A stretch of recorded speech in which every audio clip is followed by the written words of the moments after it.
My mouth was super foul back in the day, boy. Hey, I am PhetteHollins, life story writer and messenger and creator and screenwriter and just. And this is the Release the Journals, the premiere episode. Just that fast. Y'all see this? Oh my God. That fast. I just legit spilled water on me. Okay, so what is Release the Journals? This is where I take entries from one of my gazillion journals that I have and use it as a means to reflect, get the lesson from it, and to share whether or not, I've actually healed from it. And if I have healed from it, what, the steps that I've taken to heal from it. And if not, I'm going to explain why. So that's why I'm doing this series is because I believe that we're all interconnected. And when we share our struggles, when we share our flaws, when we share our triumphs, when we share what we're struggling with, it makes us feel just a little less lonely out here in the world. Aww. And also because motherfuckers have been known for stealing and reading my fucking journals over the years. I've even had dreams of folks breaking into my house, stealing my journals, legit and ninja get up. I'm not making this up. I've had dreams. I've had to call police on people because they've stolen my journals. So I feel like it must be some important shit in this mug in order for any of that to be happening. And not to mention, my most recent ex, we actually broke up because he read something in my journals and he ghosted me. So I'm just going to release these bitches. That's what I'm about to do. So back in, can y'all see that? This is a cup I made. Tumbler. It says heal that shit. I don't know if it's showing up right on the screen. I don't know. But anyway, a friend of mine back in 2016 suggested to me that I release the journals. I've been writing in my journals since I was 14 years old. I've been keeping the journals since I was 14 years old. And I physically have journals dating back from 1995 to the present. So from when I was 19, 20 years old to now, which I am 46 years old. And so the friend of mine suggested back in 2016, she was just like, you should release the journals. And because I'm a writer and I write about my, my life and what I've gone through. But back then, I just felt like that was just that was too much. I wasn't willing to be that vulnerable. Even though at that time I had a segment on YouTube called Address Not Suppress, where I was sharing stories about healing from going through a divorce and just the journey of trying to figure out who I am. I wasn't willing to be that vulnerable. Fast forward to after being ghosted, after being violated, she brought it up again, just you need to release the journals. So that's not to say that I'll be reading everything that's in my journals, because there has to be some boundaries. But I do believe that the entries that I choose will be a good way to help us connect and see that we're not alone when we go through certain things, so that it would make this whatever we're going through seem, like I said, less lonely. Because that's the thing, we think that we're going through shit by ourselves, and the reality is we're not. So that's where the concept of releasing. Please don't forget to subscribe and share with those who you think could benefit. Okay, let's get to it. Dear Diary. It was Thursday, May 30th, 2002. Picture this. Before I get started, I do want to say that I live off of a busy street, so you may hear cars going by. I love sitting by my window because of the natural light. And yeah, so hopefully y'all don't hear too much, and hopefully during editing I can kind of drown some of that out. Okay, so some people's names I'm not going to say, But some people's names I will say because it's like, you know, they may be so far back in the past that I just don't really feel like it's going to matter. However, so journal entry. Blank and I are through, to say the least. I have been talking to Cheryl for about 2 months now. Not talking to her like that, but you know, I was talking to her like that. Oh, let me back it up. So May 30th, 2002 is one day before my 28th birthday. So I was almost at the end of my 20s. And going back reading these, I'm just like, wow, this is amazing going through this, because it really makes me really think back on like my mentality back then. I know it's like we have to learn and grow, but I was going through some stuff. Okay, what I say? Not talking to her like that, but you know, since we've been talking, we've gotten into it more than we've actually gotten along. What the fuck is up with that? That's a red flag. We act as if we are in a relationship. We are both aware of our disposition. I think I really meant demeanor, but I'm not about to go through this and try to change up what I should have said, because that's gonna take too long. We're both aware of our disposition, but we've made minimal attempts to correct it. Anywho, my qualm today is lately we've been going back and forth about the women she talks to and yada yada. I specifically told her that I didn't want to hear anything about those other women because the stories she tells are disrespectful. She consented, so I thought. After that, she continues to tell me unnecessary info, so I felt as if it's only fair to share my story. What's good for the goose? So, from the beginning, Blank called me when I got out of school. I called her, which I don't know why I wrote that. It doesn't really matter who called who, but anyway, I called her. She's supposed to cook lunch for me tomorrow for my birthday. I haven't fully accepted the offer, but I was gravitating that way. During our conversation, she proceeds to tell me that she has some sexual thoughts about us in her mind and suggested that we, I put that in quotes, carry them out. I was immediately offended because out of all the things you could possibly miss about me, sex is the only thing you felt was worth mentioning. So whatever. So I told Cheryl. She goes into this dialogue about why do I still talk to her? Why does she call me all day? Then abracadabra. A few short words were uttered. I don't even want to talk no more, Fiat. Then poof, she was gone. This mother effer. It's funny because I said this mother effer as if I don't really curse, but I really try to alternate between the two because sometimes I feel like my mouth can be foul. So this is one of those times where I was just like, maybe I'm trying to cut back, but y'all gonna see. This mother effer hung up on me for the 900th time in 2 months. Tonight, something just came over me. Who the fuck wants to deal with this shit already when you're only associates? Meaning, we weren't even together and I'm going through this one, right? I know I don't. Who is this really worth to? Nobody got time for that! Yes, I may like her, but she got me bent. I don't like her that much to put up with these juvenile tactics. I have discussed with her several times how I feel about her hanging up. She says that she says goodbye. So does this make it justifiable? I mean, does it? So it's just like, okay, goodbye, click. That's still foul. But I used to do that to people all the time. So this is probably me getting my karma and shit, but whatever. Let me finish. Her intentions were to work on it. I guess she gave up after 4 whole days. I felt the need to write as a form of venting. I was really close to going to smoke a cigarette, but I prevailed. And I really tripped out when I read this because I'm just like, okay, 27 years old. I wasn't really a smoker like that, like, you know what I mean? But to say it like, was I buying cigarettes back then? I know I went through a phase where I did smoke Black and Milds. I don't know if y'all,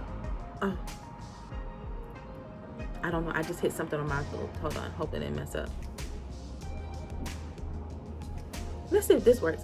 Well, I used to smoke Black and Milds or whatever, but I didn't know that I was buying cigarettes back then. Okay.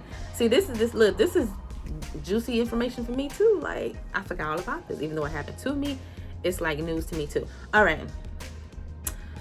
Woo. Tomorrow's my B-day. I will be 27 years old. Yay. I am so infuriated. Why me? Why do I attract freaking knuckleheads? If they're not one way, they're the other. I am really flabbergasted because she hung up again. She didn't even give it a second thought. I sit and listen to her bullshit ass stories about the women who cry over her black ass, and once I say one word about blank, she hits the roof. I'm tired of this double standard shit. Both of those bitches can kiss my ass. Let's see what the fuck she has to say tomorrow. Tired ass excuses / reasons. You can't expect to keep treating somebody a certain way and expect them to take it, even after they voice their dislikes. I am so angry. Good fucking night. Okay, so to give this some context. Back in, so this was what I say, May 30th, 2002. I got the window open like it's wintertime in Atlanta or something. I'm in Michigan. It's like 12 degrees. But I love fresh air. So back in 2002, I was dating this older woman. So I was 27 or going on 27. She was in her 40s. Like literally she was like a few years like younger than my mama. And she was okay.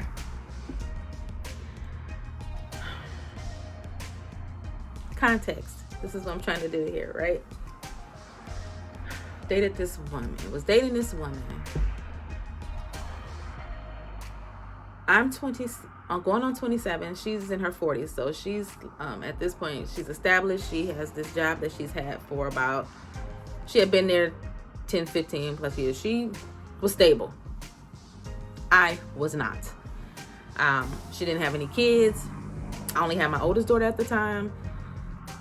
She did not mistreat my daughter, but again, she didn't have any kids and she didn't want kids. So like there were times where we would all go to the movies together, like even after we had broken up, like a few years after. So this is 2002. I had my youngest daughter in 2006. So even I remember after I had my youngest daughter, she would still make dates with me and my oldest daughter, and we would go to the movies like once or twice a year. And especially when the movie Saw would come out, you know, the little franchise, the scary movie franchise. My oldest daughter loved scary movies even as a kid, so we did that for a minute. But she was just too strict and rigid for me. You know, it was stuff like, you know how when you have butter in the refrigerator, right? And we get the butter out to put it on our toast. We take the butter, we put it on our toast, we dip it back in the thing. She would get the butter out the tub, put it on her toast, wipe it off on like a napkin, and put it back in the tub. Now, we know that, you know, you get the little crumbs or whatever in the butter. She flipped her lid one day when I did not wipe the crumbs off of the knife before I dipped it into the tub. So it was little stuff like that, and I'm just looking like, what's the fucking big deal? Like, and she's like, the crumbs could cause molding, and I'm, again, in my little 27-year-old mind, I'm just like, that's fucking stupid. It doesn't make a fucking big deal. So this was at the end of our relationship. So by this time, I had started talking to this other chick who was fucking horrible. Fucking horrible. Was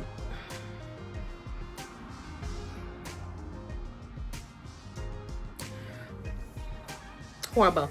So here's the thing, a little bit of backstory. If you have not seen any of my other videos, or like read my blogs, my blog posts, or follow me on Facebook or whatever, I share that the reason why I was like running into the same type of relationships is because of a certain type of attachment style. If you all don't know about attachment styles, I really highly recommend that you all like Google it. More specifically, go to the personal development school.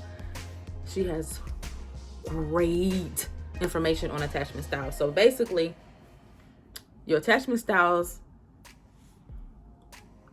what your attachment style is pretty much is how you show up in your relationships.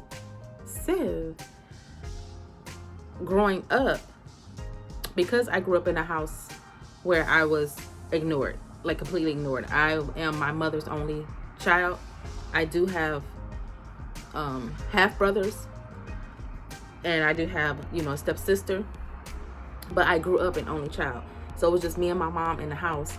And although she provided food, shelter, clothing, all of that, she did not provide emotional support. So I was ignored, and she was pretty much unavailable emotionally. She was just checked out.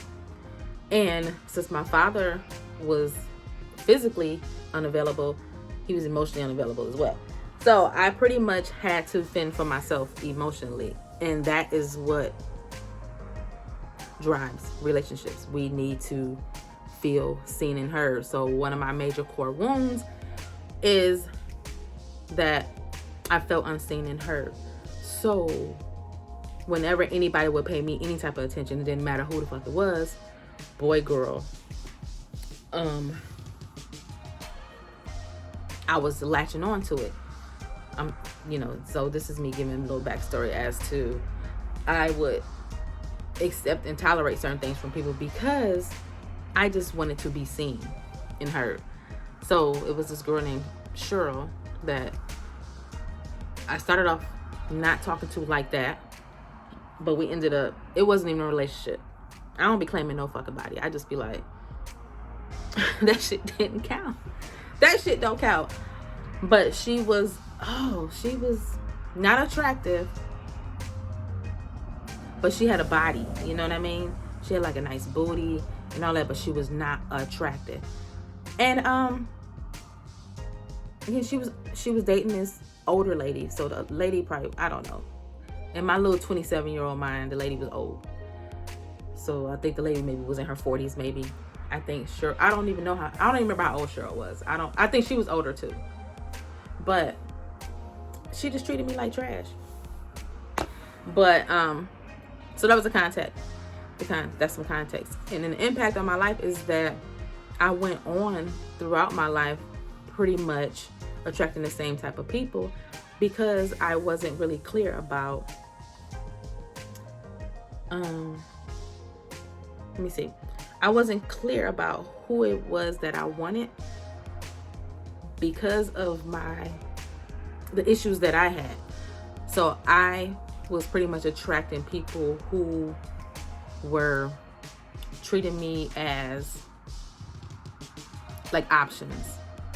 So I was in a lot of relationships where I was the side chick, where I was the mistress, and all of that because of my attachment style. And I don't even want to use technical terms here, even though I feel like they are relevant, but to keep this not so, to get really convoluted with stuff, because a disclaimer, I am not a psychiatrist, psychologist, therapist, counselor, none of that stuff. I am just very, very fascinated, hugely fascinated with society and people and human behavior and why we do the things we do. So I've done a lot of research on it. I've done a lot of reading.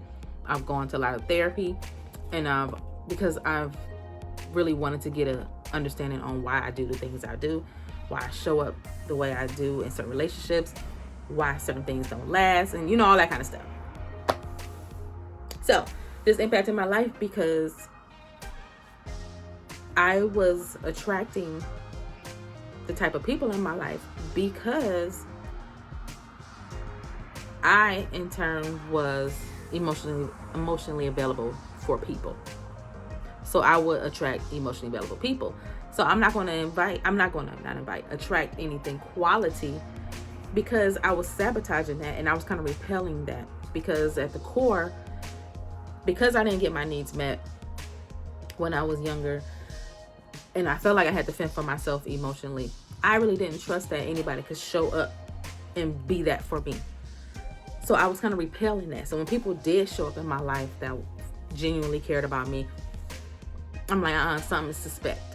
I don't trust that. I don't trust him. I don't trust her. So this continued on pretty much all of my adult life. So that's the impact it had on my life. So the lesson I learned from this is that, one, give yourself some time to breathe in between folks. One of the things that I didn't do then. So I had this lady who was, again, 20 years older than me, tell me when I was 19 years old that you always got to have a pair and a spare. I've talked about this before. I've written about this before. And it kind of fucked up my mentality when I really think about it. It was horrible advice. But that's how I grew up, not only in that, and I have a male cousin who we were really close. He pretty much reared me up. We're a year apart. Pretty much reared me up, pretty much saying like, niggas ain't shit. People ain't shit, so don't trust anybody. So I have these huge trust issues. At the same time, having these deep desires to have connection and intimacy. So I have this push-pull dynamic. That's what my attachment style, for those of you who are going to look it up, I used to be fearful avoided. So that means that while I have this deep desire for connection and intimacy, I also have an equally deep distrust in people. So I'll get with you. It's just like, oh, I love you. And then at the same time, the next minute I'm pushing you away. So that's this push-pull dynamic. And it's really one of the hardest, most difficult attachment styles to have, because you never know what that person is coming or going. Some people may attribute that to me being a Gemini when they ain't got shit to do with that, but I digress. So the pair and the spare, the lady always told me, was like, you need to have a pair and a spare, meaning that you need to have fucking 3 motherfuckers on deck, because you can't really trust people or trust any one person to act right. So that's what my motto was. I went through life, I'll be with one person, I would cheat on that person, because you can't trust nobody. They're gonna do it to you, so why not do that first? And when you break up, it's like, cool, I got somebody else on deck. When you break with that person, okay, it's cool, I got somebody else on deck. So that was the cycle all of my adult life. So I learned that that's not the fucking way to do things. And let me see, am I healed? If so, how? If not, why? Am I healed from this? Yes. If so, how? I did a lot. I do a lot of self-reflecting even to this day. I really started on my journey, the healing journey, in 2013. But I didn't really dive in really until, I would say, like maybe 2018 or so. But I was doing little things along the way. I was taking little steps, small steps along the way. And even going through my journals back in my 20s, I was saying stuff like, I need to be by myself. I need to heal. So I was aware, but I didn't have the tools, if that makes sense. So what do y'all think? Like, do y'all agree with like tit for tat? Because I was petty for a long time. I could still be petty. I mean, I'm not even gonna lie. Like, sometimes I feel like petty is necessary, but I was a major tit for tat type person. So do y'all think that was right? What are y'all thoughts on tit for tat? Because I'm just like, she wanted to sit up here and she wanted to tell me her stories, and then I'm like, well shit, I got fucking stories too. So when I would tell you some stories, then you getting jealous and being your feelings. It's like, no, you said